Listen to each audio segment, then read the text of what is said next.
Chers frères africains, chères sœurs africaines, à un moment donné, il faut qu'on apprenne à se parler franchement, comme nous l'ont appris nos parents.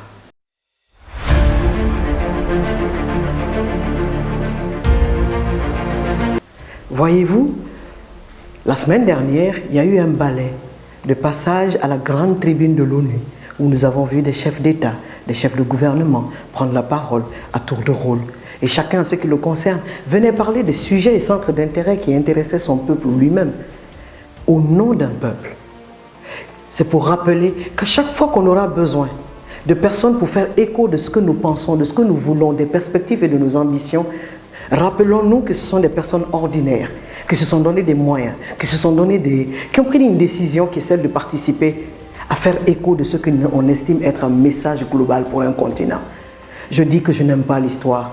On a une très belle histoire, mais à force de se camper dans cette histoire, on en oublie ce que l'avenir peut nous réserver en termes de belles surprises. Mais je dis souvent que les surprises, peut-être que nous appelons ça des surprises, mais en réalité, de plus en plus, nous avons l'impression que plus nous provoquons la chance, plus nous provoquons la victoire, plus nous provoquons le changement, il se produit des choses qui nous étonnent, mais peut-être pas en réalité. Je disais l'autre jour que si on se contente tout simplement de continuer à attendre que nous ayons des personnes qui aillent là où il faut dire ce que nous pensions, prendre de grands, ou en tout cas délivrer de grands discours, tout ça c'est beau.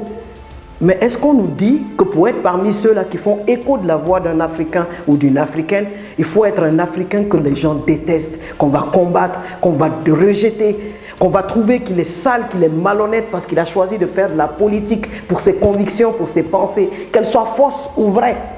Et c'est pourquoi je dis souvent que tant que les personnalités que vous êtes, parce que oui, toi qui me regardes en ce moment, tu es une personnalité qui parfois ne sait même pas ce qu'elle est et qui attend que les autres lui disent ce qu'elle doit faire, comme si elle ne le savait pas, mais pourtant, quand quelqu'un tient un discours qui correspond à ce que tu penses, à toute la haine que tu portes en toi, parce que tu crois vraiment que l'Afrique devrait bouger avec des leaders qui ont de la vision, du moment où tu peux le dire, tu peux le ressentir, tu peux le penser, ça veut dire que tu peux l'être.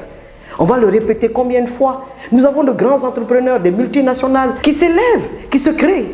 Nous avons des personnalités qui ont d'abord tenté d'être riches, de subir et ensuite de repartager la richesse. Et nous sommes tous conscients que pour arriver à ce stade, il faut absolument que nous ayons un environnement qu'on appelle politique où les décisions favorisent l'émergence d'industries, l'émergence d'entrepreneurs.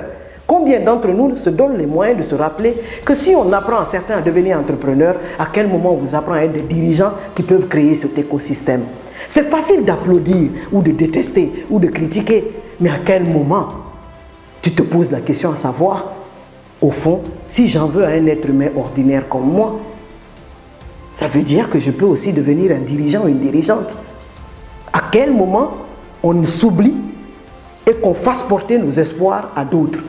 En tout cas, avec les autres et ceux et celles qui y croient, nous avons décidé de se lancer ce défi ambitieux, mais pour qui devrait paraître la normale. Désormais, en tout cas, vous verrez tout ce que nous faisons. À la Dome Success Academy, nous avons décidé de créer, de construire, de bâtir les dirigeants et dirigeantes d'aujourd'hui et de demain, en faveur d'une Afrique qui ne se plaint plus, en faveur d'une Afrique qui rêve, en faveur d'une Afrique qui ne mise pas sur les gens parce qu'ils ont de l'argent ou pas, mais qui mise sur les gens en apprenant à les connaître, qui mise sur les gens avec qui ils prennent le temps de construire quelque chose, mais qui ne viennent pas comme des opportunistes pour qu'on partage avec eux ce qu'ils n'ont pas cuisiné. Que des Africains tels que nous avons été éduqués, c'est-à-dire dignes de ce qu'ils veulent prétendre manger ou auxquels ils prétendent profiter. Qu'on arrête d'attendre que les autres cravachent et ensuite venir s'ériger en citoyens qui devraient bénéficier de tout ce que l'État apporte. Il est temps d'arrêter de rêver pour rêver. Il est temps d'agir et d'accepter que nous sommes tous des humains et que nous pouvons commettre des erreurs, mais qu'ensemble, on peut trouver des solutions et des alternatives favorables au vivre ensemble. Qu'on arrête ces discours cavaliers, qu'on arrête ces discours de haine vis-à-vis des autres peuples. Si les autres s'aiment autant qu'ils peuvent s'aimer, au point de penser qu'ils peuvent aller assiéger certains endroits, ça veut dire qu'on peut réfléchir à un monde où on nous respecte et se comporter en conséquence. Bref, l'Afrique a changé, son peuple mûrit. Cette nouvelle génération sait que si je peux m'adresser à vous à des milliers de kilomètres à travers le monde, à travers ceci, je le dois autant à des femmes et à des hommes qui n'ont pas pensé qu'ils étaient noirs, qui n'ont pas pensé qu'ils étaient blancs, qui n'ont pas pensé qu'ils étaient jaunes, mais qui ont estimé qu'ils ont un cerveau qui peuvent mettre au service de choses qui peuvent nous permettre de connecter et de réfléchir et agir. Bref, bienvenue parce que la nouvelle Afrique, elle ne se construira pas sans toi. Tu dois y contribuer en étant ce que tu estimes être bien pour ce continent. Je suis Domani Doré, ambitieuse, audacieuse, mentor en influence conquérante, digne fille d'Afrique, passionnée des questions du pouvoir, de l'influence et du succès et prête à apporter notre contribution. Je dis bien la nôtre, parce qu'on ne peut réussir seul.